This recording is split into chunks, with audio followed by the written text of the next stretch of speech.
When you think about Japanese cars, one word probably comes to mind: reliability.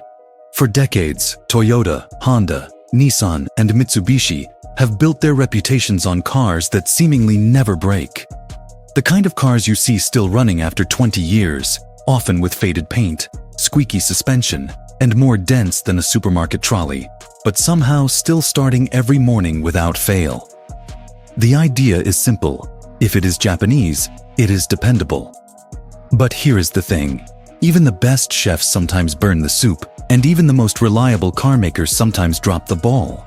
Yes, Japanese brands have given us legends like the Toyota Corolla, the Honda Accord, and the Mazda MX-5, cars that you can practically abuse and still expect them to shrug it off. But every so often, these same brands launch something that makes you scratch your head and say, "How did they mess this up?"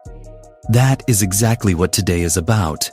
We are not here to bash Japanese cars. They are still, on the whole, among the most reliable vehicles on the planet. But we are here to talk about the exceptions, the models that did not live up to the hype, the cars that could empty your wallet faster than a supercar while offering none of the thrills. So buckle up, because we are diving into the most unreliable Japanese cars you should think twice about buying. Nissan Rogue, Nissan's bestseller with a big secret. Let us start with the Nissan Rogue, because this one is a real curveball. On the outside, it looks like the perfect family SUV, roomy, comfortable, loaded with tech, and relatively affordable. It is Nissan's most popular model in North America, and you would think popularity means quality. But popularity in cars is a bit like fast food. Just because everyone is buying it does not mean it is good for you. The current generation Rogue comes with a 1.5-liter 3-cylinder turbocharged engine that also features variable compression technology. On paper, this sounds like cutting-edge wizardry. Imagine being able to change the engine's compression ratio on the fly to deliver more power or better fuel economy depending on what you need. Sounds brilliant, right? Well, the reality has been less brilliant and more catastrophic. The Rogue has been hit with a massive recall, close to 500,000 cars, because of defective bearings that could lead to complete engine failure. Yes, you heard that right. Complete engine failure. That is not a minor hiccup. That is your family SUV turning into a driveway ornament. And then there is the transmission. Ah yes, Nissan's infamous Jatco continuously variable transmission, or CVT for short. This gearbox has been the butt of car jokes for over a decade, and for good reason. These things have a habit of failing early. We are talking as little as 40,000 miles before you could be staring at a repair bill of $7,000 to $8,000. That is the sort of number that makes you seriously consider abandoning the car by the roadside and pretending it was never yours. In a market filled with solid, dependable SUVs, buying a Rogue is a bit like ordering sushi at a petrol station. It might work out fine, but you are taking a very unnecessary risk. Nissan's CVT curse, a transmission that haunts them all. Now, it would be unfair to single out the Rogue when the truth is that Nissan has a much bigger problem. That problem is called Jatco CVT. And frankly, if I had a pound for every story about one of these gearboxes dying young, I would probably be able to afford a new gearbox myself. These CVTs are notorious for premature failures. They can judder, slip, overheat, and eventually just give up. Many owners report issues as early as 60,000 to 100,000 miles, which in the world of Japanese cars is basically still running in mileage. The killer blow? A replacement costs almost as much as the car is worth after a few years. Nissan insists they have improved the CVT design in models built after 2021. But let us be real. When you have a history this bad, it is going to take a lot more than a press release to convince people. If you really want a Nissan, you are better off hunting for a model with a traditional automatic gearbox, or even a manual transmission. Or, as some have suggested, lease one so the long-term reliability gremlins become someone else's problem. Buying a Nissan with a CVT is a bit like dating someone with a long record of breakups. Sure, they might have changed, but are you really ready to take that gamble? Infiniti QX60. Luxury price, economy problems. You might think, well, I will just buy Infiniti. It is the luxury arm of Nissan, so surely the cars are better built. In theory, yes. In practice, not really. Take the Infiniti QX60. This big, stylish SUV should be a safe choice for a family that wants comfort and prestige. But beneath that shiny badge lies the same variable compression turbo engine used in the Rogue, only this time in a larger 2.0-liter four-cylinder form. And yes, it too has been swept up in the recall for potential engine failures. At least it does not use the dreaded CVT. But when your expensive luxury SUV has the same fundamental engine flaws as a mainstream crossover, it feels a bit like paying for champagne and getting tap water. Toyota Tundra. When Toyota stumbles, Toyota has long been the poster child for reliability. It is the brand that people buy when they want a car that just works. So, when Toyota messes up, it is big news. And the Toyota Tundra is one of those rare misses.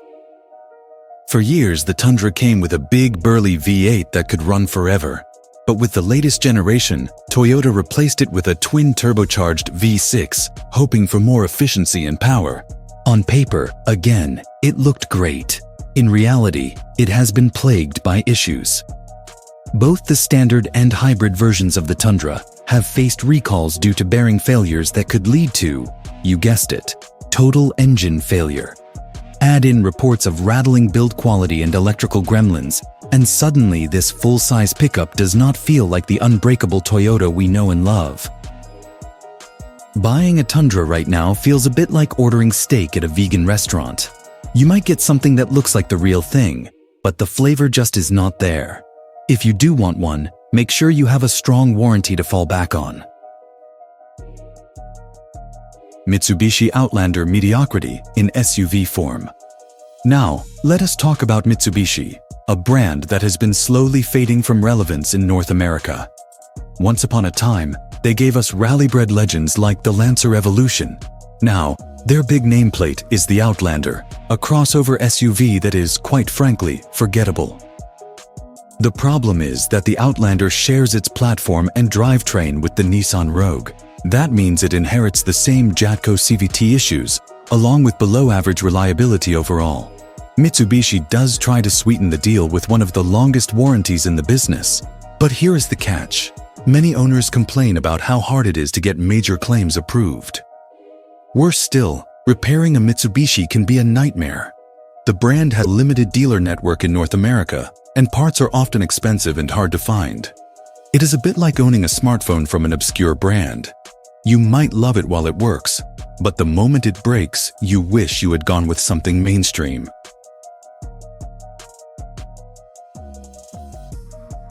Honda Prologue. A Honda in name only. This one is a bit awkward. The Honda Prologue is Honda's first proper electric SUV, except, well, it is not really Honda. It is based on General Motors' Ultium platform, the same one underpinning the Chevrolet Blazer EV, which had one of the most disastrous launches in recent memory, thanks to software bugs and electrical problems. Now, the Prologue has managed to dodge some of those early disasters, but reliability concerns still linger. And here is the bigger issue. Honda has already said this is a one-off collaboration with GM. That means future Honda EVs will not share this platform, which could leave Prologue owners in a strange position a few years down the line. Imagine needing repairs or software updates on a car that no longer shares tech with anything else Honda builds. Not ideal. It is a bit like buying a flat in a building where the developer has already gone bust. You might be fine, but you always worry about what happens when things go wrong. Honda and Acura with the 1.5-liter turbo tiny engine, big problems. We cannot leave Honda without mentioning their infamous 1.5-liter turbocharged four-cylinder engine. This little motor found its way into the Honda Civic, the Honda CR-V, and even some Acura models. And while it delivered good performance and efficiency, it also delivered a fair share of headaches. The main issue? Oil dilution. In cold climates or when used mostly for short trips, fuel could mix with the oil, thinning it out and risking long-term engine damage. Honda made improvements around 2019, but reports of oil dilution still surface. On top of that, this engine has also been known for head gasket failures. which are not only expensive to fix, but can sometimes make the car a total write-off. In other words, this 1.5-liter turbo is Honda's Achilles heel. It is the weak link in an otherwise strong lineup. If you are shopping Honda, it is better to pick a model with one of their naturally aspirated engines, which tend to be as solid as a brick. So, are Japanese cars still reliable? After all this, you might be thinking Japanese cars are no better than anything else.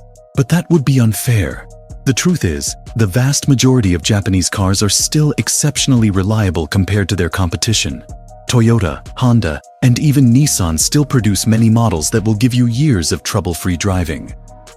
The key takeaway is this: do not rely solely on brand reputation. Every carmaker has hits and misses, and even the Japanese giants are not immune to mistakes.